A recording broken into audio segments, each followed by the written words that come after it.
Over the course of 6 years, by the way, I've had more press conferences than any other governor in recent memory. So, there are times when I feel like talking to you people, and there's times when I don't. Get over it. It's not all about you. It really isn't. And I communicate to the public in lots of other ways. So there's times I feel like talking to you, there's times I don't. And by the way, I don't come out here just to chat. I come out here if I have something to say. And if I don't have something to say, then I'm not coming out here just to amuse you, with all due respect. Matthew. Does that change then over in the foreseeable future? I mean, you're talking about recent memory. No, it doesn't change. If I have something to say, I'll come out and say it. And most of the time when I do events, I take questions. If you look at over the course of 6 years, most of the time when I do public events that are not like town halls where I'm taking questions from people, other than the press, it was a good recovery.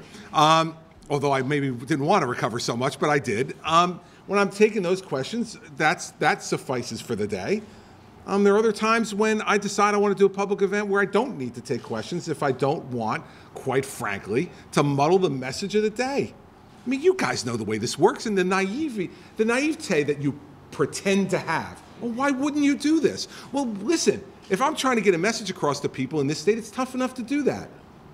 If I then come out here and take questions on 18 different topics, you guys will then pick to write on what you want to write about. If I only talk about one thing, I got a shot, you might write about that. You know the way this works. So let's not act like we're naive about this, okay? There are days when I take questions and there's days that I don't. And that's the way I'll make those decisions going forward. And the way I've always made those decisions. And Maria, when she used to work for me, thought I took too many questions from you people. Veronica?